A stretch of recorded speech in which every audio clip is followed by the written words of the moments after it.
Tá começando mais um Anamnese da Aprovação, um projeto do Curso Mini para te aproximar da conquista do sonho de cursar medicina. Eu sou o João Aguiar de Almeida, faço medicina na UFRJ e, com muito orgulho, sou ex-aluno do Curso Mini. Ao meu lado hoje tenho o ilustre professor Leonardo Gomes. Por favor, professor. Isso, João. Olá a todos. Obrigado pelo convite, João. Isso, é uma honra, professor. Bacana. Eu confesso que eu vim para cá pensando sobre esse podcast, né? Ainda estou absorvendo a ideia dele, embora seja... Assim, ainda estou... Como é que eu posso dizer? Não sei se lisonjeado é a palavra, não sei se... Ainda não entendi direito qual é o sentimento, só sei que é genial a ideia da gente trazer os aprovados para que eles passem um pouco mais da experiência. Eu, em sala de aula, eu costumo conversar bastante com os alunos sobre esses passos, né, que vão ser dados, dizer o que pode acontecer, orientar da maneira que a gente pode, né, do nosso conhecimento. Mas, sem dúvida nenhuma, assim, quando vem alguém que passou pela experiência da aprovação contar as dores, putz, isso é de uma valia impressionante, né? Claro, hoje a gente está com o nosso convidado aqui, o convidado de hoje. Ele vai dizer as dores dele, a gente vai perguntar, espremer esse limão, sair o máximo de suco que puder. E eu tenho certeza, assim, João, que são as dores de todo mundo? Muitas sim, né? Todas. Putz, não sei. Mas o quebra-cabeça ele vai sendo montado lentamente e mais rápido do que se a gente não estivesse aqui. Então eu acho que o aluno ele tem a possibilidade de entender essas dores e principalmente como elas foram superadas para que o processo seja catalisado, seja mais rápido para aprovação, ele monte o quebra-cabeça dele da maneira mais rápida e consiga chegar às suas conclusões de como aprender melhor, de como revisar, de como estudar, de como sair do fundo do poço quando achar que tudo está perdido e rumar para aprovação. Acho que é isso. Então, parabéns pelo projeto. Eu estou feliz demais de estar aqui, ainda tentando entender quão grande ou quão valioso pode ser isso para a gente, espectadores, professores, convidados, etc. É uma oportunidade mesmo, Léo. Obrigado por topar. E hoje, para variar, estamos com mais um aprovado para medicina aqui do Curso Mini. Ele que tem um nome grande, vou falar aqui para vocês. Aprovado em medicina na Unirio. José Lucas Pires Rebelo da Gama, mais conhecido carinhosamente aqui na família como Zé. Por favor, Zé, pode falar. Opa, pessoal, tudo bem? Muito prazer, eu sou o Zé. João e Léo, muito obrigado pelo convite. Eu também fico muito animado em poder participar e poder compartilhar um pouco de como foi a minha experiência aí ao longo da jornada do vestibular, da aprovação, as dores, todos os desafios. Eu acho que esse é um projeto muito legal para poder o pessoal se engrandecer, tentar ver, comparar métodos de estudo, ver o que deu certo, o que não deu certo. Eu acho que é ótimo a gente poder ver que a sua dor não é só a sua dor, é a dor que outros passaram também. Então, pessoal, muito obrigado pelo convite. Estou super animado aí para a gente começar. Vamos que vamos. Pô, a gente que agradece a sua disponibilidade de verdade, cara. A sua história com certeza vai impactar muita gente aí, porque eu tenho certeza que muita gente tem uma realidade semelhante a essa que você vai apresentar. Show. Vamos lá, para começar então, Zé, fala pra gente, o que te fez escolher a medicina? Essa é uma resposta bem complexa, porque eu não escolhi a medicina de primeira, né? Então, só para já começar a dar um panorama assim, eu não tenho uma jornada tão linear assim como a gente costuma ver, como a grande maioria das pessoas, que é o pessoal que, acabei de sair do terceiro ano do ensino médio, sempre quis medicina desde pequenininho, e aí eu vou fazer e vou tentar alguns anos aí de vestibular e eventualmente eu vou atingir a aprovação. Eu, na verdade, eu sou um pouco mais velho, tenho 28 anos, velho. Sou engenheiro formado, então quando eu estava na minha época de vestibular eu não fazia a menor ideia do que eu queria. E isso seguiu por muitos anos. Então eu comecei olhando e falando, cara, o que eu vou fazer da minha vida quando eu tinha 18 anos? E quando eu só queria saber de zoeira, eu estudava mais ou menos, tirava notas decentes e resolvi fazer engenharia de produção.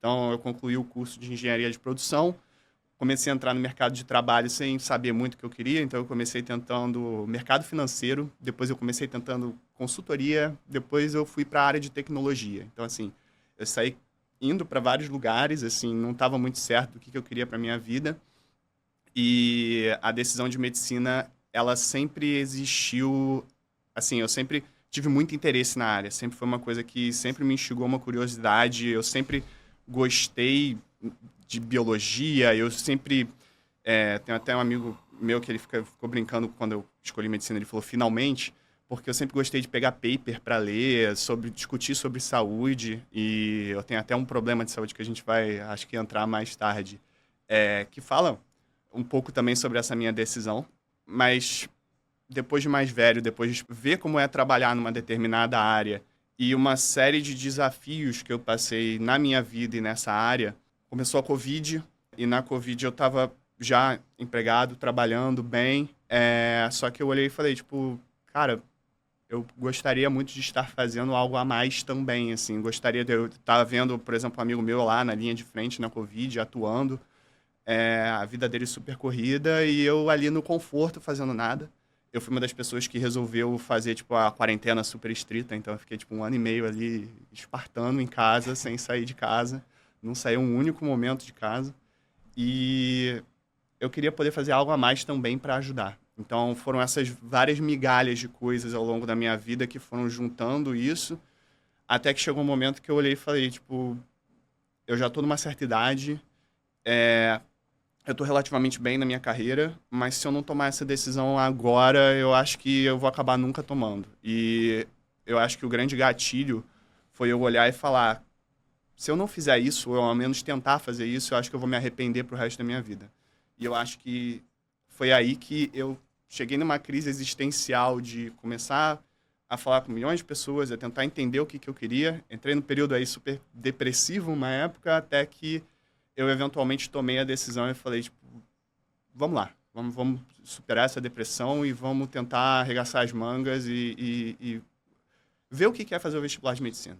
E finalmente tomar a decisão de seguir isso como carreira. Ô Zé, vamos lá. Certamente você não vai adivinhar nunca quem foi, mas eu falei com algumas pessoas relacionadas a você. Dificilmente você vai conseguir pensar em quem, né? E essa luta que você viveu é a luta que muitos que podem estar nos assistindo vivem, né? Porque existe ali uma carreira que, eu não vou dizer que joga fora, você nunca joga fora nada, a experiência ela tá ali para isso e te serve como várias coisas depois que você tiver formado como médico, etc. Já trabalhou, já conviveu com pessoas, já, né? Uhum. Enfim, mas eu tenho uma informação que queria que você, se você puder compartilhar, o quanto o fato da sua irmã ter tentado medicina te atrasou nessa caminhada, né? Pelo que eu soube, sua irmã Boa, chegou a cursar, né? Isso é um outro viés. Tem gente que acha que a medicina e de repente não tem esse lado também, né? Mas o quanto a sua irmã que cursou medicina te atrasou em decidir em dar esse passo ali, né? Boa. Eu gosto de brincar até que eu sempre estive fugindo da medicina e sempre foi uma coisa que, no fundo, eu queria, né? Justamente na época do meu vestibular, a minha irmã estava passando talvez pelo processo contrário ao meu. Então foi uma das coisas que me impactou bastante, porque ela já estava, eu não vou lembrar ao certo o período, mas ela já estava perto da metade da faculdade de medicina e ela passou pela experiência de olhar e falar, eu não quero mais fazer isso pro resto da minha vida. Dela olhar a experiência de lidar com pacientes, da matéria em si, de tudo, e ela tomou a decisão contrária. Ela falou que não queria mais seguir a medicina. Isso foi justamente na época do meu vestibular. Então, isso junto com fatos, por exemplo, de experiências, não diria que traumáticas, mas experiências minhas como paciente no hospital, de olhar e falar, nossa, eu admiro muito os médicos, eu acho uma profissão linda, eu acho uma coisa que eu tenho muito interesse, mas eu não sei se eu conseguiria viver num hospital pro resto da minha vida. Então, eu olhar para ela e falar, tipo, caramba, olha, ela não aguentou. E eu admirava e admiro muito a minha irmã, eu acho que ela é uma pessoa muito resiliente, muito, sabe, esforçada. Então, olhar e falar, caramba, ela não aguentou, será que eu vou aguentar? Eu não acreditava em mim mesmo, eu era um moleque muito inseguro na época. Então, eu olhei e falei, eu acho que eu não vou aguentar e eu acho que eu não vou conseguir, pensando na experiência de paciente, não de médico, viver o resto da minha vida no hospital, viver isso o resto da minha vida. E se eu for começar a cursar o curso de medicina, eu desisti no meio. E eu fiquei muito nesse e se. Então, eu tomei a decisão, talvez, segura, que é pegar uma engenharia que, na época, eu perguntei para 1.000 pessoas e falaram, essa aqui é a engenharia mais coringa, é uma engenharia que você pode atuar em várias áreas. Como eu não fazia a menor ideia do que eu queria, eu olhei e falei, beleza, então eu vou pegar a engenharia coringa, engenharia bolo de bolo, aquele bolo que não tem sabor de nada, e vou empurrando a vida com a barriga. E Zé, quantos anos você tinha nesse seu primeiro vestibular que você prestou para engenharia? 18 anos. 18 anos. É. Como é que você foi no colégio, cara? Eu pergunto isso porque o retrato que você tá me passando aqui, me parece, e queria que você me corrigisse se eu tivesse errado, que você foi um aluno ali normal, não era nada espetacular, mas também não era muito ruim, e que tava perdido. Essa é a real. Um adolescente perdido que entrou ali no início da vida adulta, perdido também. Exatamente. Que é muito comum, como talvez você que esteja assistindo isso. É normal. E nessa perdição, né, digamos assim, você acabou escolhendo um caminho que parecia que ia surgir alguma coisa dali. Isso. Você concorda com essa... Concordo totalmente. Beleza. No colégio eu era um aluno, eu diria que mediano para, sei lá, ok. Eu tirava, assim, eu estudei no Colégio Santo Inácio, considerado um colégio bom, puxado, mas assim, eu tirava notas assim, na média, eu não tinha nenhuma nota muito brilhante, eu me esforçava também de forma mediana, assim, tipo, eu estudava, em semana de provas, eu estudava por 1 horinha, 2 horas para cada matéria e prestava atenção nas aulas, e mesmo assim nas aulas que eu julgava que eram aulas importantes, porque assim, no resto eu era um delinquente, assim, se eu fosse o meu próprio professor, eu ia me odiar, assim, se eu pegasse o eu de hoje e fosse ter que ensinar o eu de 18 anos, eu ia falar, meu Deus do céu, caramba. Nada como o tempo. E aproveitando isso, cara, porque eu vejo que esse é um comentário comum do pessoal. Uma galera mais velha, depois de ter feito uma graduação, de ter passado algumas situações importantes na vida, olham e falam, cara, acho que eu devo seguir outro caminho. O quão importante foi pra você ter feito outra graduação, ter ido pro mercado de trabalho, ter quebrado a cara e ter encontrado isso que você falou pra gente, o motivo pelo qual te fez fazer medicina. Quão importante foi isso pra você? Eu acho que isso me dá uma confiança, uma certeza de conseguir olhar e comparar, né?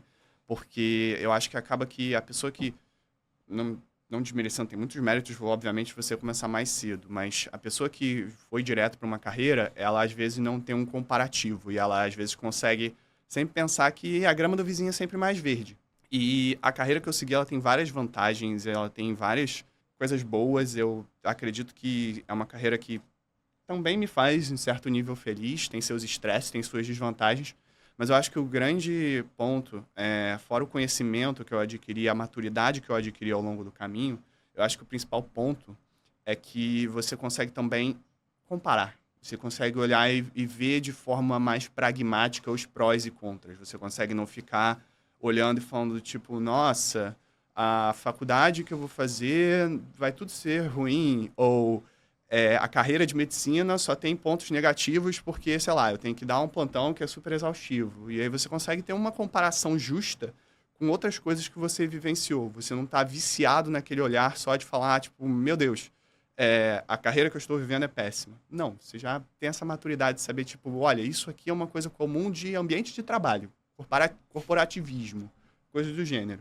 Naquele momento, pra gente começar a vir logo pro nosso vestibular aí, pra nossa prova, e como é que foi o momento, ô Zé, de falar assim, chegou a hora, deu pra mim, eu lá na frente, na minha cadeirinha de balanço, quando eu pensar na minha vida, eu preciso viver a história de ter sido médico, né?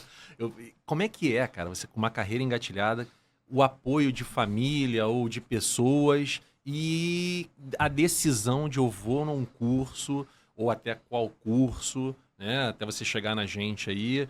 Como é que foi essa decisão, essa virada? Já vou ter que sentar de novo, assistir, mesmo que seja engenheiro, a fisicazinha do vestibular. Aí eu tô falando fisicazinha sendo professor de física, então, né? Porque é diferente, né, João? Como é que é esse processo do eu vou, a família, que, mal bem, João, trabalha, já acostumou com um salário. Putz, aí tem aquela decisão que vai pesando, cara. Você já não tá mais sozinho nessa vida. Tem as instituições financeiras ao seu lado ali, querendo receber um binguelinho, né? Aí como é que é essa decisão com a família ou com as pessoas que estão ao seu lado? Eu vou lá no curso, eu vou me matricular, vou assistir a aulinha, vou trabalhar e vou fazer. Como é que foi isso, cara? Pra gente ir pra nossa prova aí. Boa. Eu acho que a decisão em si, eu não sei se vocês vão querer tocar mais tarde sobre isso, mas tocar um pouco sobre a parte da minha doença também. Zé, fica à vontade, é uma conversa. Já posso falar. Tá.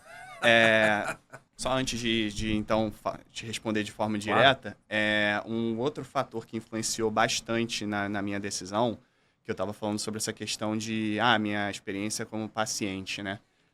Eu tenho uma doença chamada miocardiopatia hipertrófica, que é uma doença congênita que eu descobri quando eu era adolescente. Essa doença também foi uma coisa que fez grande parte da minha decisão de medicina, porque ela basicamente é uma hipertrofia num dos septos do coração e ela faz com que o impulso elétrico, falando de forma para todo mundo entender, no coração passe de forma desordenada e eventualmente tem um reflexo cardíaco que seu coração pode parar. E eu descobri isso quando eu estava numa viagem e eu peguei uma pneumonia nessa viagem. E aí eu bati uma chapa do tórax e minha irmã, que estava fazendo medicina na época, olhou e falou: epa, esse coração aí, esse coração, ele não tá com uma pneumonia tão grave assim, tá tranquilinha, não sei, 4, 5 dias tá de boa. Mas e esse coração? O coração tá muito maior do que o comum para a idade dele. Eu com, acho que 13, 14 anos, eu não lembro exatamente a época que foi isso. E aí eu fui para uma clínica de reabilitação de cardíacos. Eu era a pessoa mais nova de lá, a segunda mais nova, tinha 50 e poucos anos, pra vocês verem. Uma pequena diferença ali. Pequena diferença. E eu fui completamente proibido de fazer qualquer tipo de esporte pelo meu cardiologista na época. Santo Inácio, pra quem, não sei se ainda é assim, mas na época era tipo, se você jogasse futebol, você era legal, se você não jogasse, você era o nerdola ali que não tinha amigos. Então, eu queria jogar esporte com meus amigos, eu queria ter uma vida normal, vamos dizer assim. E eu comecei a tentar provar para os médicos dessa clínica que eu tinha toda a ampla capacidade de uma pessoa normal, vamos dizer assim. Então chegou um belo dia que eu tive a brilhante ideia de tomar litros de café de manhã, sem tomar o meu remédio, que eu tomo um remédio que é um beta-bloqueador, que ele baixa a minha frequência cardíaca, sem tomar o meu remédio e correr, assim, com tudo meu na esteira. Pra provar que eu poderia fazer as coisas. Quantos anos? 14 anos. É o jovem. Parabéns, jovem. Pra você ver como eu tomava decisões boas na minha vida de jovem, né? Só uma decisão sensacional, genial. E aí eu tomei essa decisão genial e o que aconteceu foi que eu estava correndo na esteira e comecei a passar mal, só que foi tudo muito rápido. Eu fui tentar apertar o botão de desligar a esteira, tipo, tinha um botãozinho de emergência nas esteiras dessa clínica, e eu apaguei. Só que eu apaguei, na verdade, meu coração parou. E eu fiquei morto por 1 minuto e pouquinho, assim. E a minha sorte na minha vida... Que isso, cara. Tô rindo de nervoso. Eu também, Pelo cara. amor de Deus, eu tô rindo de nervoso. Antes que o pessoal de casa ache que o Léo é insensível. Tô rindo de nervoso. E que isso, cara. A minha sorte na época, lembro o nome dele até hoje, que o médico que tava... Sempre tinha um médico na clínica, foi o Dr. Rafael Chiesa. Ele era um médico dos bombeiros e dizem que, assim, ele foi ímpar na atuação dele porque ele, na mesma hora, calhou, acho que coisa do destino, calhou que ele tava, tipo... Sabe quando você tá viajando, encarando, assim, tipo, pra uma direção? Ele tava encarando basicamente na minha direção. Então, ele viu a cena. Ele viu a cena de eu caindo e aí eu caí desapagado na esteira, eu rolei pela esteira e fui jogado contra a parede. Nossa. Eu saí todo lanhado de lá. E aí ele saiu correndo, pegou o desfibrilador que tinha lá e ele me ressuscitou. Nem aquela coisa de filme, cara, sabe? Ainda bem que você tava na... Se fosse numa academia... Eu não tava aqui nesse podcast. Não tava aqui. Caceta, e aí esse foi um momento muito divisor de águas na minha vida, obviamente. E eu coloquei... fui internado no hospital. E aí eu coloquei um CDI, que é um cardiodesfibrilador implantado. É basicamente a mesma coisa que um marca-passo, só que ele fica monitorando minha frequência cardíaca para caso eu tenha qualquer tipo de evento, ele vai dar um choquinho e me ressuscita, vamos dizer assim. E talvez dê até para ver aqui pela blusa, né? Tem aqui o meu cardiodesfibrilador. Enfim, toda essa volta para dizer que esse momento me fez ter a experiência ali eu fiquei muitos meses internado no hospital, eu tomei um certo trauma da experiência médica, mas ao mesmo tempo criaram-se muito na minha cabeça vários heróis. O Dr. Eduardo Saad, por exemplo, é um grande exemplo para mim, que foi o cara que fez a cirurgia e ele foi ímpar na atuação. Esse Rafael Chiesa também, que o cara salvou a minha vida, então assim, eu tenho uma gratidão eterna a ele. Tudo isso eventualmente voltou para mim depois que eu comecei a pensar na medicina, que era uma coisa que eu gostava muito.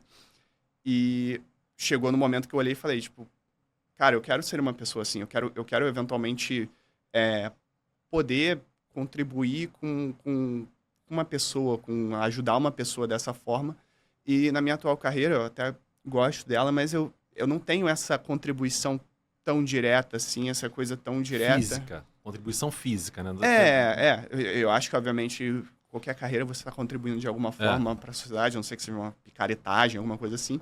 Mas, fora o meu interesse na área, essa questão pesou muito para mim. Então, eu comecei a pensar nisso e eu já estava com uma certa idade na minha carreira e eu olhei e falei, tipo, nossa, eu vou me arrepender o resto da vida, de fato, se eu não tentar.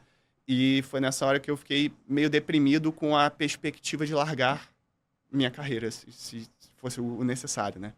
E eu tinha acabado de começar um relacionamento com a Letícia, minha namorada. A gente já era amigo há muito tempo. Conhecemos pouco como Letícia, mas conhecemos. Ela também... ela também e calhou que ela é ex-aluna do Mini e também é aprovada. Então, assim, curiosamente, todas as pessoas que eu me relacionei têm alguma ligação com a medicina, ela também. E a gente já era amigo há muito tempo, eu caí nessa depressão, ela me ajudou bastante nessa época que eu fiquei, assim, meio inerte, sem saber o que fazer. E ela falou, pô, por que você não troca uma ideia com o Alcides? Enfim, fui falar com ele me entrevistou, procurou saber um pouco da minha história como aluno, enfim, no geral. E ele foi talvez uma das primeiras pessoas que me deu esperança, porque com todo mundo que eu comecei a engatilhar de falar o assunto, as pessoas ficaram muito assustadas, né? Eu acho que é uma reação normal. Então, até minha família, eles, num primeiro momento, ficaram muito assustados e falaram, pô, você tem certeza que é isso? Pra quê? Exatamente. Então, do tipo, minha mãe, até minha irmã, assim, todos ficaram...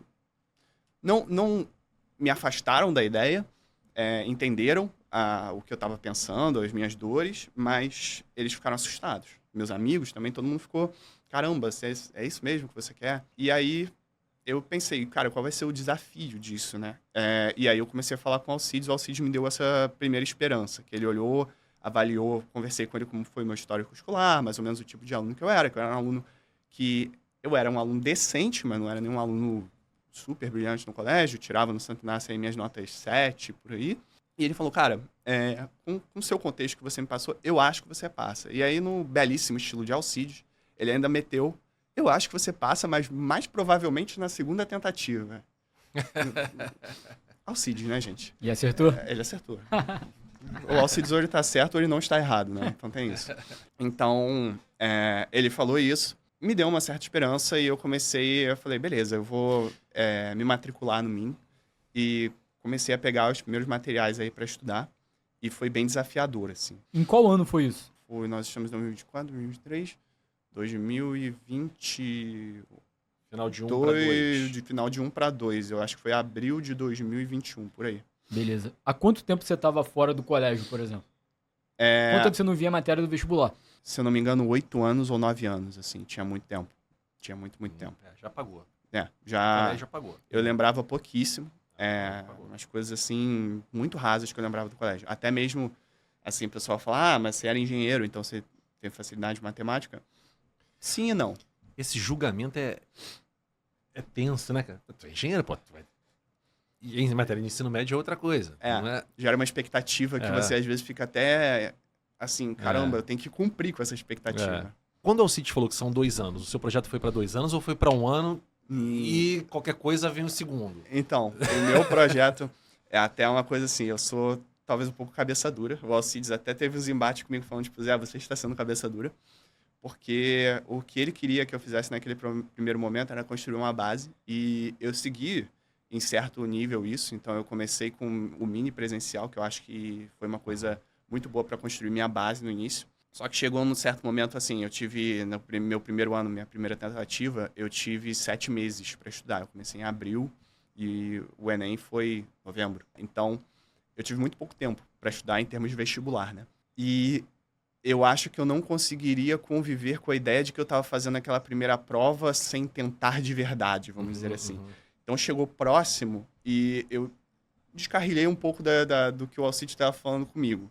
Eu, em vez de focar na base e olhar e falar, isso aqui é uma tentativa que eu tenho talvez uma chance rasa, de fato, de passar, eu comecei a entrar numa fase de tentar focar no que caía mais no Enem e seguir um estilo de apostar que eventualmente a prova poderia vir com isso de cair mais no Enem e fiz muitos simulados. Então, eu peguei os Enems antigos, fiz simulado pra caramba, foquei muito em questão.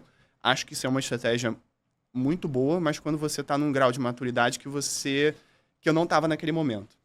Só que eu acho assim que eu precisava daquilo para me motivar. E assim, eu tomei essa decisão. O Alcides gostou, o Alcides chamou de estratégia kamikaze. Ele falou, cara, você tá tomando uma estratégia kamikaze, você tem ciência, você tá fazendo? Eu falei, tenho. Assim, foi uma decisão que eu tomei que eu não sei dizer se foi a mais prudente do mundo, porque realmente talvez eu tenha atrasado um pouquinho meu tempo de construir uma base boa, né? Mas foi a reação que você teve naquele momento para conseguir o antes possível. Isso, exatamente. Para conseguir me motivar a continuar estudando. Porque eu acho que se eu chegasse na prova com uma coisa assim, de tipo, é pouco provável, eu não sei, eu acho que eu ia desmotivar no meio do caminho. Já estava muito puxado, assim, trabalhar e estudar estava muito puxado. Então, eu tive que seguir minha estratégia kamikaze. E, enfim, aí foi o meu primeiro ano de vestibular, eu construí muita base. Eu fiz, assim, principalmente química com o Alcides, eu fiz presencial, bastante matemática com o Ritter também, e muita coisa eu fiz online, assim, mas foi um ano de relembrar as coisas que eu tinha esquecido. Então, seu primeiro ano no Mini foi híbrido. Você fez online e presencial. Isso. E o segundo ano foi? O meu segundo ano foi totalmente online. Totalmente online? Totalmente online. E como é que foi, tanto no primeiro quanto no segundo, conciliar com o trabalho, cara? Porque, com certeza, tem alguém vendo isso aí e tem essa dúvida. Será que eu consigo conciliar um estudo para ser aprovado em medicina numa faculdade federal com o trabalho que eu preciso para me sustentar, para sustentar minha família? Como é que foi isso para você? Eu diria que foi, se não a mais, uma das coisas mais desafiadoras que eu já fiz na minha vida. Assim, não tem um macete, não tem como falar que é fácil, não tem como falar que é tranquilo. Tive que conciliar com o trabalho. Eu tentei ver no meu trabalho, comecei a estudar na época e tentei dar uma reduzida na minha carga horária, então eu reduzi para 30 horas. Mas ainda assim, eu começava o meu dia, começava a trabalhar, parava de trabalhar umas 5 da tarde e dava uma pausa de meia hora no máximo e começava a estudar. Só que nas aulas presenciais do Mini, eu tinha que ter um pouco mais de jogo de cintura, então estava me onerando muito. Tava custoso ter que ir lá assistir as aulas presenciais e foi uma boa experiência para mim no primeiro ano, como uma coisa de fato. Às vezes, pegar ali a aula presencial, você conseguir tirar aquela dúvida na mesma hora, daquela coisa que você não sabe, foi bom para relembrar coisas básicas, assim.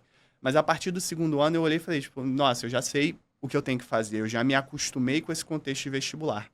E aí eu comecei a tentar levar minha própria rotina. Eu acho que essa é uma coisa para o pessoal aí que vocês que são, quem for mais velho ou tiver que trabalhar, conciliar com o trabalho, eu acho que você ser adaptável, você saber tentar usar a maturidade que você provavelmente já tem, porque o pessoal que está trabalhando ali geralmente é um pouco mais velho, você tentar fazer um planejamento muito meticuloso do que você vai estudar e quando, para conseguir fazer dar certo.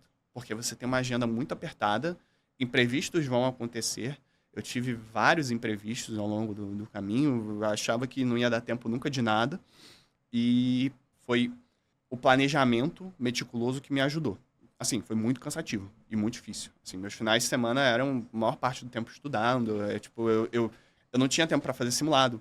Nunca conseguia ir no próprio Mini para fazer o simulado, que é uma coisa que eu gostaria de ter feito, porque várias vezes, assim, eu tentava ao máximo emular ali o ambiente de um simulado, só que você ia ali no Mini, com outras pessoas fazendo a prova, com um fiscal ali, é completamente diferente de você estar numa sala isolado ali, eventualmente alguém te atrapalha e você fala, tô fazendo simulado, aí você tem que pausar o seu timer, coisas assim que não refletem a realidade ali do dia da prova, né? Então, eu gostaria de ter feito algumas coisas de forma diferente, mas eu fiz da forma que deu, e a forma que deu foi graças ao meu planejamento, assim, porque se eu não tivesse me planejado, teria sido muito mais difícil.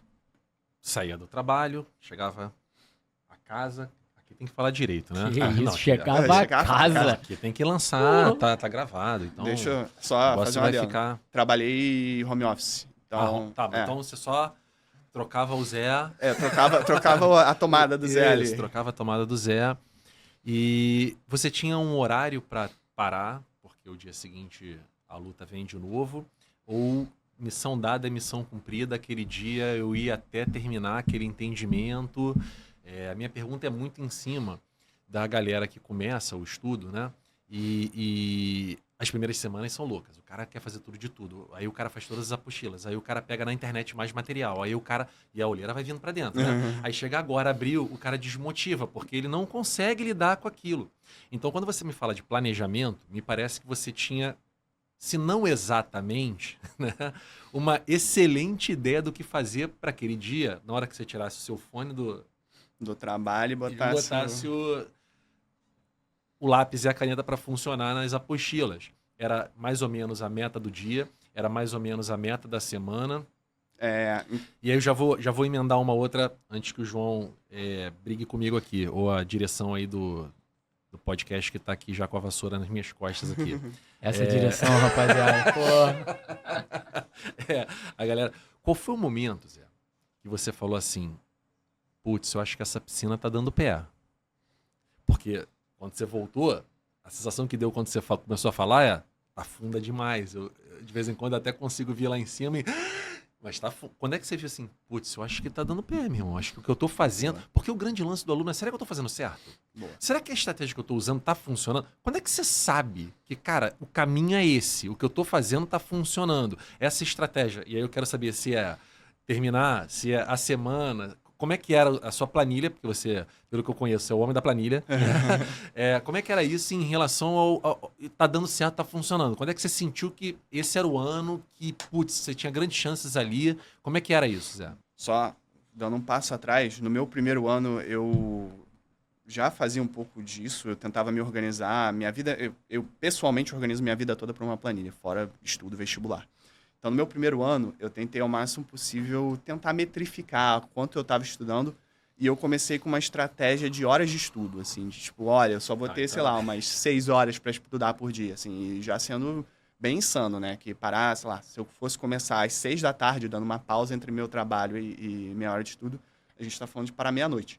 Então, assim, já era insano. Então, assim, 6 horas já era otimista, eu estava jogando essa média usando meu final de semana. Então, realmente muito puxado. Só que eu comecei a notar que esse planejamento ele não dava tão certo metrificar por horas de estudo, né? Porque tinham matérias que eu entendia mais, tinham matérias que eu tinha um pouco mais de dificuldade, assim como todo mundo. Então, tinham dias que eu acabava muito antes das minhas horas, tinham dias que eu acabava, não dava tempo das coisas. Então, eu comecei a tentar fazer por objetivos mesmo. Então, no meu primeiro ano de vestibular, eu fui bem, bati na trave.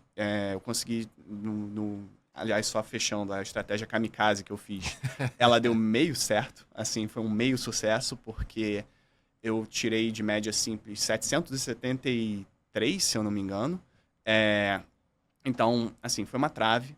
Foi um ano de Enem que os que fizeram, foi o Enem 2022, ele foi bem atípico do padrão do Enem. Então, o número de acertos que eu fiz, se eu me lembro bem, foi 133 acertos. Eu consegui essa média. Sim, não é comum no Enem a gente conseguir essa média com esse número de acertos. Então, foi uma prova bem difícil. Eu fiquei bem impactado na prova. Tipo, caramba, tá tudo diferente. Então, fui eu quebrando a cara ali e uma voz fantasma do Alcides ali durante a prova falando, tá vendo?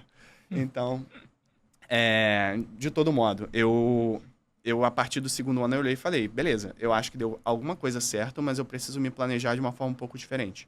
Como eu já tinha um pouco mais de contexto do que era o mundo do vestibular de novo, eu peguei todas as matérias, eu já tinha todas as apostilas do Mini, eu já tinha muito material, e eu olhei e falei, beleza, eu vou estudar agora, não por horas, principalmente agora que eu tenho um pouco mais de maturidade e conhecimento nas matérias, eu vou tentar fazer um estudo por objetivos, o que eu vou fazer durante esse horário. Então, eu pegava e falava, beleza, olha, essa semana eu tenho que matar, era por semana, essa semana eu tenho que matar X matérias de humanas, eu tenho que ver tais tópicos de física, e eu colocava esses objetivos para mim baseado na semana.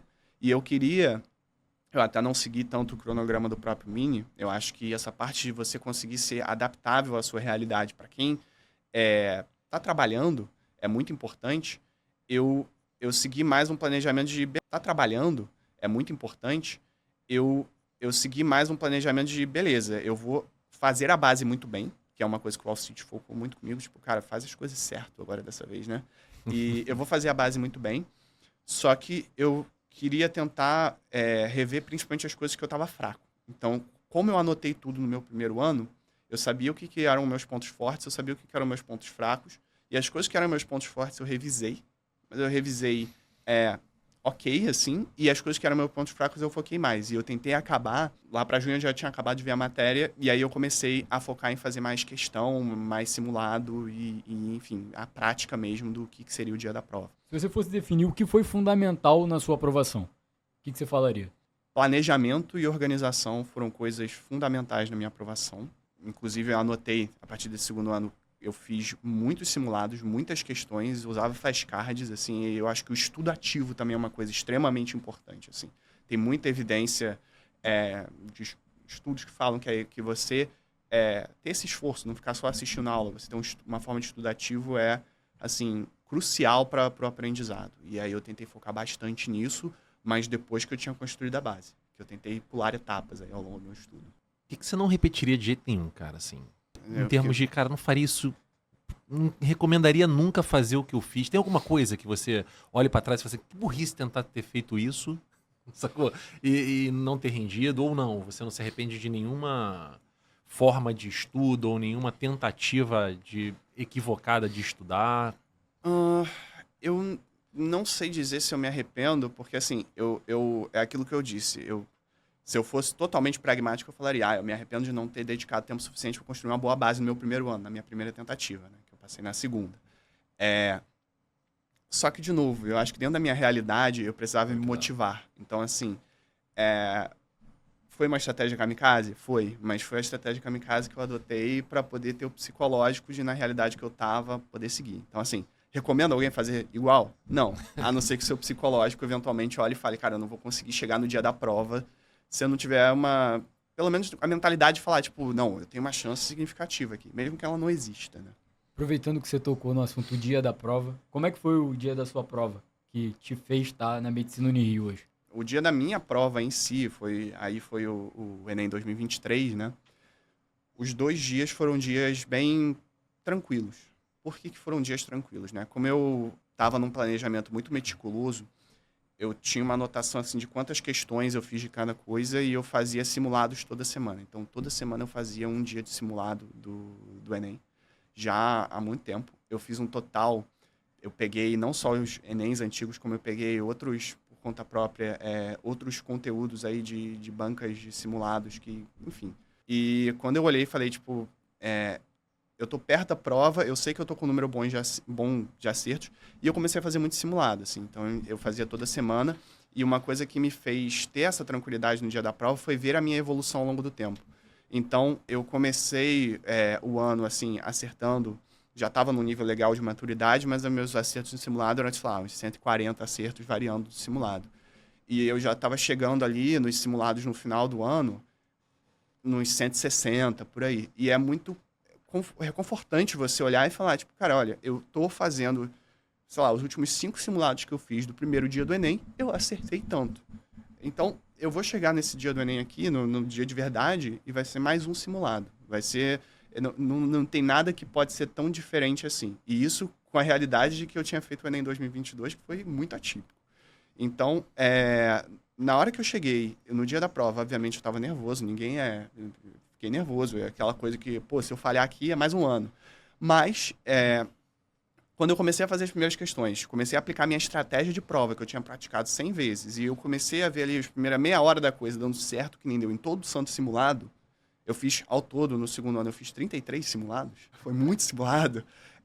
Mas, quando eu comecei a ver, tipo, tá igualzinho o treinamento, eu comecei a relaxar. E aí eu comecei a ter a tranquilidade de fazer a prova bem, da forma que eu sempre fiz, e foi um dia, assim, que o tempo de prova sobrou, mesmo com a redação, isso pro primeiro dia. Segundo dia, a mesma coisa. Apliquei minha estratégia de prova.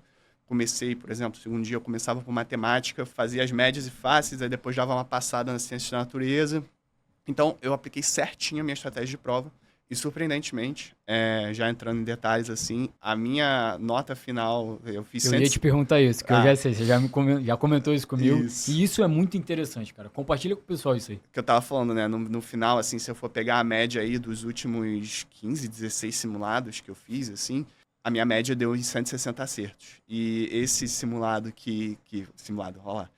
O Enem que eu simulado fiz... maior de todos, o maior simulado que eu fiz no ano. O maior simulado. O simulado que eu tive que sair de casa para fazer, eu fiz 159 acertos. Então, assim, refletiu muito o que eu tava fazendo. Exatamente, Exatamente. como você treinou, jogou, né? Exatamente. Então, assim, o dia do jogo foi igual ao dia do treinamento. Então, tirando fatores psicológicos, que, beleza, a pessoa tá ali desestabilizada, no dia fica muito nervosa, todo mundo fica, mas até mesmo você ter essa prática ali de, tipo, cara, você se isolar, tentar fazer como se fosse um dia de verdade, e ter essa estratégia de prova, tipo, olha, eu vou fazer exatamente dessa forma, e se tiver um imprevisto eu vou fazer tal coisa, e se tiver tudo muito difícil eu vou pular para você ter esse planejamento muito meticuloso, faz você ter uma tranquilidade que até mesmo o fator nervosismo, ele se cancela ali na hora, no dia da prova.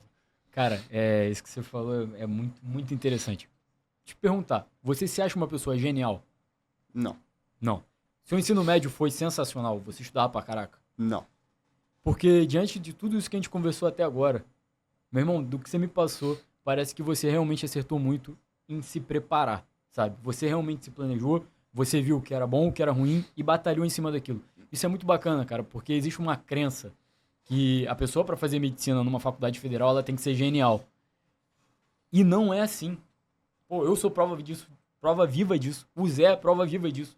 São pessoas normais, igual você que tá vendo aí, que conseguiu chegar lá, cara, sabe? É o planejamento, é fazer o trabalho, é fazer o que o pessoal que é profissional, como o professor Léo, ele sabe te instruir e fala, faz isso, irmão. E vai lá, você viu, o Alcide falou com ele, cara, vai pro outro caminho. Não foi, quebrou a cara. E é assim que funciona, sabe?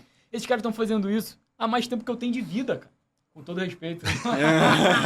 Não tô te chamando de velho, mas é assim. Não sei não.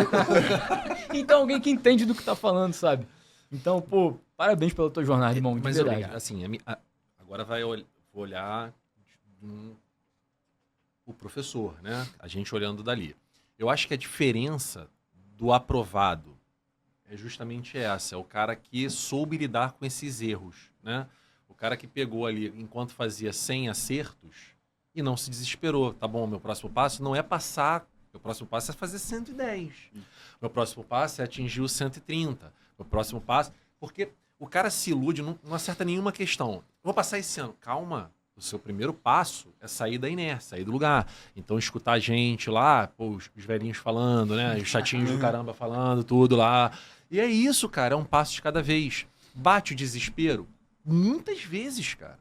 Você olha pessoas que, putz, a gente tá dando live ali, a gente vê a galera que chega no Mini no primeiro ano, né? Assim, aí vê as lives, vê as pessoas que já estão há mais tempo. Caraca, o pessoal sabe muito mais do que eu. Tempo ao tempo, né? Saiba errar e o que fazer com esses erros.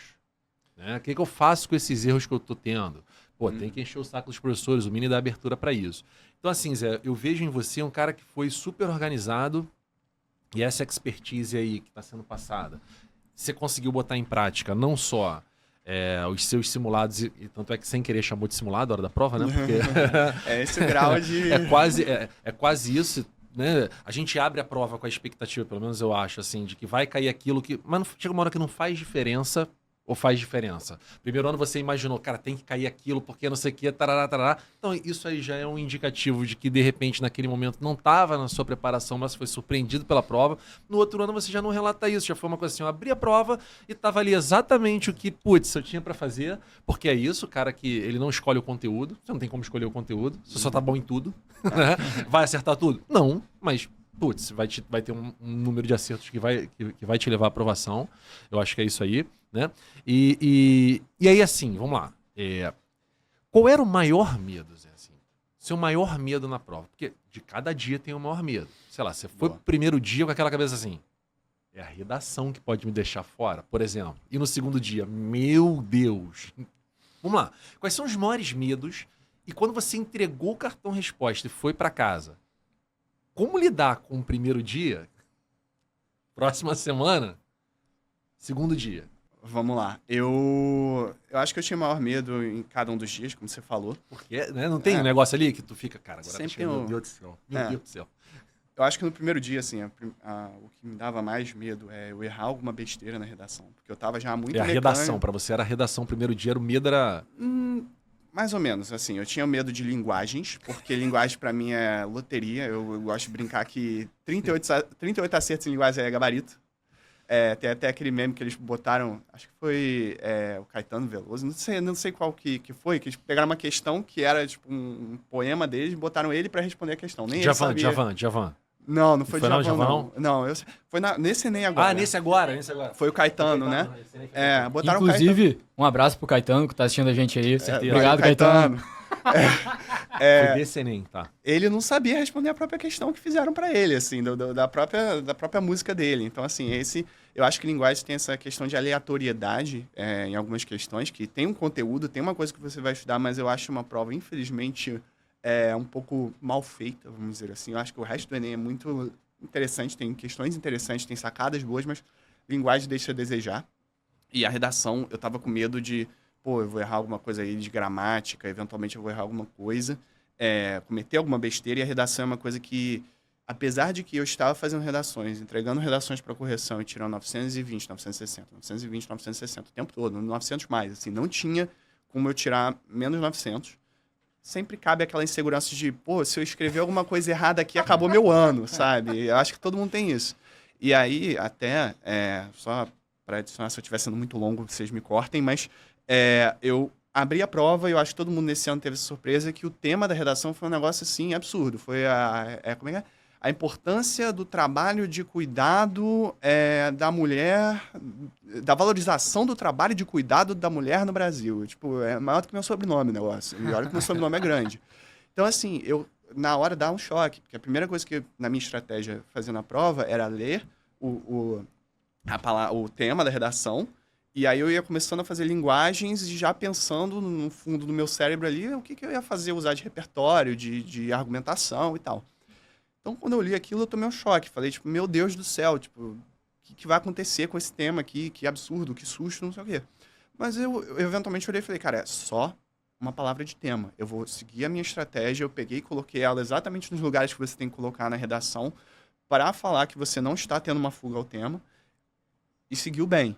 Não foi minha redação mais brilhante, inclusive foi uma redação considerada difícil. Tirei 920 nela. No outro ano eu tinha tirado 960, então, em teoria, eu diminuí a minha nota.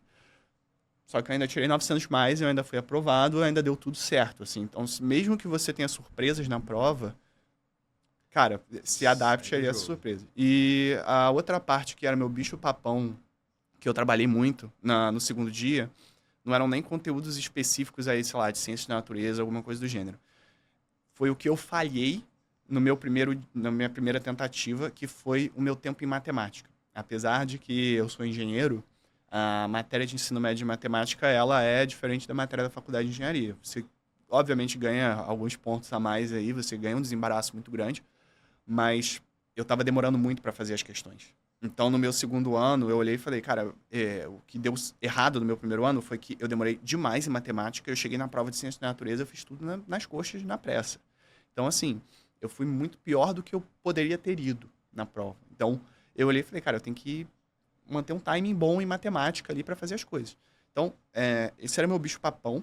E aí eu comecei a aplicar a minha estratégia de prova, que tinha mudado completamente do primeiro ano para o segundo ano. E quando eu vi assim, sei lá, fiz 30 questões, eu olhei para o relógio e falei, nossa, passou, sei lá, 1 hora e pouco de prova. Aí baixou a pressão, acalmou.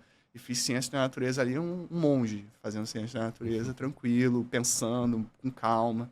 Então, assim, sempre tem o seu bicho-papão. E ele vai aparecer durante o dia da prova. E é como você se preparou no treino para lidar com esse bicho-papão. Cara, e pra falar aqui rapidamente, como é que foi o seu SISU? Como foi o meu SISU? Meu SISU, acho que foi um grande diferencial, inclusive, do Mini, que o Alcides ajuda bastante aí. Você também, João, acho que ficam fazendo ali 1 milhão de cálculos para ver 1 milhão de projeções do SISU. E eu tirei, já falando em notas, 803,34 de média simples na minha segunda tentativa. E aí eu comecei a avaliar as opções que eu tinha, né? E eu vi que eu estava entre... A gente tem no Enem, aqui no Rio de Janeiro, as 3 principais federais seria a UFRJ, a Unirio e a UF. E para a UFRJ e para a UF, eu possivelmente passaria na lista de espera. E para a Unirio eu já estava relativamente garantido. Então, meu SISU foi pensar em, caramba, será que eu arrisco uma lista de espera em alguma faculdade que possa ter alguma coisa assim mais interessante ou alguma coisa assim? Ou será que eu garanto a Unirio? Então, meu SISU foi bem essa decisão, eu acho que essa decisão acontece para todo mundo, assim, tipo, o pessoal que foi relativamente bem acaba tendo que pesar essa decisão. Então, foi essa escolha e foi um SISU traumático, porque atrasou 1 milhão de coisas, foi complicado, assim, foi um SISU que todo mundo ficou ansioso, mas eu acho que as projeções, assim, por exemplo, que o Mini me deu, me deixaram um pouco mais tranquilos ali no meio daquela tempestade de loucura que era o SISU. E eu olhei e falei, olha, Unirio seria uma faculdade muito prática, para mim é uma faculdade que eu tenho amigos, como sou mais velho, que se formaram nessa faculdade e foram, hoje em dia são profissionais ótimos, super bem-sucedidos, então eu olhei e falei, cara, eu vou de Unirio mesmo, porque eu já tenho a minha vaga garantida aqui. Então foi essa escolha que eu tive que tomar.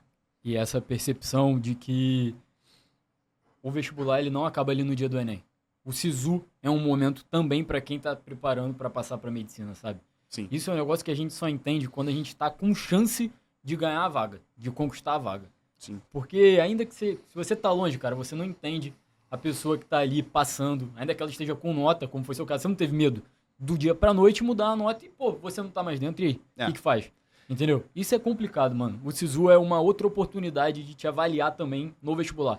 Dá bastante medo, assim, e principalmente o que você vai botar a cada dia ali nas suas opções, porque, por exemplo, acho que foi do primeiro pro segundo dia, eu comecei super bem na própria Unirio, assim, eu tava, acho que em 13º, uma coisa assim, e aí pro segundo dia, fui pra 38º, uma coisa assim, então, eu olhei e falei, meu Deus, se continuar esse ritmo aqui, eu tô fora, então, assim, você tem que ter um psicológico bizarro, às vezes olhar e falar, caramba, será que eu não tento ir para um outro lugar que eventualmente, eu vou arriscar a lista, mas vai todo mundo começar a botar aqui na Unirio. Então, você fica muito indeciso. E aí ter essa calma aí, por exemplo, que o pessoal que tá, mais tempo de experiência, mais tempo que a gente já viveu, traz uma tranquilidade, Obrigado, né? Obrigado, Zé. Desculpa, falo muito. Não, Não, isso... obrigado. Tá, Chamando a gente de velho aqui, de boa. Tá. Mas esse trabalho do Mini, eu agradeci ao Cid já por poder fazer parte disso, porque eu sei que nesse momento do SISU, por já ter passado por ele, é um momento que a gente tá muito mal da cabeça, cara. É muito complicado. Passa uma série de coisas na nossa mente. Vou sair do Rio, não vou sair do Rio. Então, o Mini somos nós mesmo, sabe? Aquele momento que tá em janeiro ali, cara, que a gente tá junto trabalhando pra aprovação. Ainda estamos juntos trabalhando pra aprovação. E vale muito a pena, cara. Tá te vendo aqui... É sensacional, cara, de verdade. Obrigado por compartilhar isso com a gente, essa história com a gente. Você falou que o Alcides te deu um pouco de esperança em 2021. Isso. O que você fez aqui, cara, pro pessoal que tá assistindo isso foi ofertar esperança, sabe? Principalmente pra pessoa que tem uma realidade semelhante à sua. A pessoa que tá trabalhando, que tá se dedicando, que não teve a oportunidade de ter uma maturidade correta no ensino médio e perceber, não, eu quero seguir por esse caminho, e teve que seguir por outro. A vida é assim. Ela tem a possibilidade de... Cara, alguém fez isso que eu tô querendo fazer. O Zé fez isso que talvez você esteja querendo fazer, sabe? E obrigado, cara, por disseminar essa esperança aí nessa entrevista de hoje. Eu que agradeço para vocês me darem esse espaço aí para poder compartilhar um pouquinho da minha experiência e eventualmente tentar ajudar alguém que tá vivenciando uma realidade parecida, né? Porque é muito difícil, assim. Sem dúvidas foi muito difícil, foram anos bem puxados, mas... ter feito dar certo de algum jeito, aos trancos e barrancos, mas eventualmente deu certo, eu acho que isso eu devo, sei lá, ao universo, compartilhar isso com outras pessoas que estão passando por situações semelhantes. Obrigado, Zé. Obrigado, João, também pelo convite. Eu acho que é muito enriquecedor, como eu falei lá no início, né? Essa troca. Eu acho que quem está em casa assistindo, fica o recado de que o estudo, a persistência, o sonho principalmente, né? Porque a concretização do sonho é com muita luta, mas o início de tudo é aquele sonho, né? E o que a gente está fazendo aqui é tentar apresentar um pouquinho do como fazer, né? Como é que o sonho se tornou realidade no caso do Zé. E aí muitas peças vão se encaixar no seu quebra-cabeça, né? E esse quebra-cabeça com certeza vai ser montado antes do tempo, do que pensando sozinho. Então obrigado aí pela oportunidade de estar aqui dividindo com vocês essa mesa aqui. Eu tenho 50 milhões de perguntas para fazer, não tem jeito. Vamos né? fazer em off. Professor Leonardo, é uma honra estar aqui ao seu lado. Para com isso. Pô, que isso, professor. Mas não acabou não, tá, Zé? Não. Vamos lá. Você está no Arquivo Confidencial. Arquivo A gente confidencial. tem uma surpresa para você. Fala, Zé, tudo bem? Ó, homenageando aqui meu grande amigo, porra, desde o CA tamo junto, cara. Hoje em dia, tenho orgulho de te chamar de irmão, hoje em dia você é família mesmo. Um cara lutador que sempre correu atrás e, porra, não é pra qualquer um que começa uma faculdade nova essa idade. Valeu, grande abraço, hein? Passando aqui para desejar parabéns de novo pela sua conquista. Eu sei que foi muito difícil, a gente acompanhou de perto, ficamos 2 anos sem sair, jogar Heroes, né? Você teve que trabalhar ao mesmo tempo. Sei que foram 2 anos bem difíceis, mas você conseguiu. É isso, parabéns. Amigo, parabéns pra você. Eu sabia que você ia passar, sempre soube. A gente tá muito feliz que você passou pela nossa casinha. A gente foi muito feliz lá e a gente tem certeza que você vai ser também. Parabéns, amigo, de verdade, sério mesmo. Eu sei que você se esforçou pra caramba, tipo, sei que esse esforço totalmente compensou e, assim, é isso. Sei que você vai ser super feliz, acho que foi absolutamente a decisão certa e você tá no lugar que você deveria estar e você deveria se sentir muito orgulhoso disso, de verdade. É isso, bom? exatamente. Beijão, amigo. A gente te ama, amigo. Parabéns de novo. Fala, Zé. Cara, muito difícil falar de você pra mim. Você é um dos meus melhores amigos há 23, 24 anos, então tentar resumir aqui. Eu sempre admirei muito você, demais. De todos os desafios que a vida te dá, você supera e sempre com um puta sorriso no rosto. E agora nesse último, sabe, querendo passar em medicina, já formado em engenharia, trabalhando, sabe, e ainda passar pra uma universidade pública, cara, tá muito foda. Por essas e outras é que a gente é melhor amigo e, porra, te amo muito, irmão, valeu. É isso, Zé. Essa é uma surpresa que a gente separou pra você. Pessoas que te amam muito, quiseram te mandar essa mensagem. E obrigado por compartilhar isso com o Mini. De verdade. A gente se torna uma família mesmo, sabe? Não importa o quanto tempo a gente tenha saído daquela salinha pequena ou tenha deixado de assistir as videoaulas. Eu realmente sinto que isso aqui é algo que ultrapassa e transcende. É uma oportunidade. Então a gente queria deixar essa mensagem aqui pra você. Obrigado, pessoal. Obrigado de verdade. Obrigado, meus irmãos de vida aí também pela homenagem. Esses caras aí que passaram são meus amigos desde 5, 6 anos de idade. Assim, eles fizeram grande parte do meu grupo de apoio aí na hora que eu fui tomar essa decisão. Então, é muito bom ver essa homenagem, o apoio deles também. E é isso, pessoal. Muito obrigado. Bom, Zé, então, pra finalizar, deixa um recado aí pros seus futuros calouros na Medicina Unirio, por favor. Bom, eu acho que, primeiramente, se vocês vão ser meus futuros calouros, vocês têm que sempre metrificar e tentar olhar o copo meio cheio. Então, essa questão que o Léo falou de, nossa, todo mundo sabe tudo e você tem que ser um gênio para passar, isso não é verdade.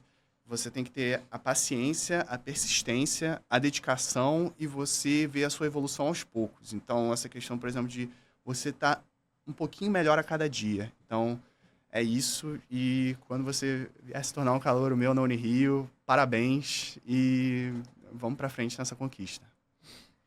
É isso, rapaziada. Quer viver o que o Zé tá vivendo? Manda uma mensagem pra gente, fala com alguém aqui do Curso Mini, que a gente vai te receber com o maior carinho. Lembrando, nosso Instagram, @CursoMini, e por lá você consegue acessar o Alex e a Ana Paula para mandar mensagem para eles pelo WhatsApp. Esse foi mais uma anamnese da aprovação, hoje com o Zé, aprovado em Medicina na Unirio. Um abraço e o Mini somos nós, sempre.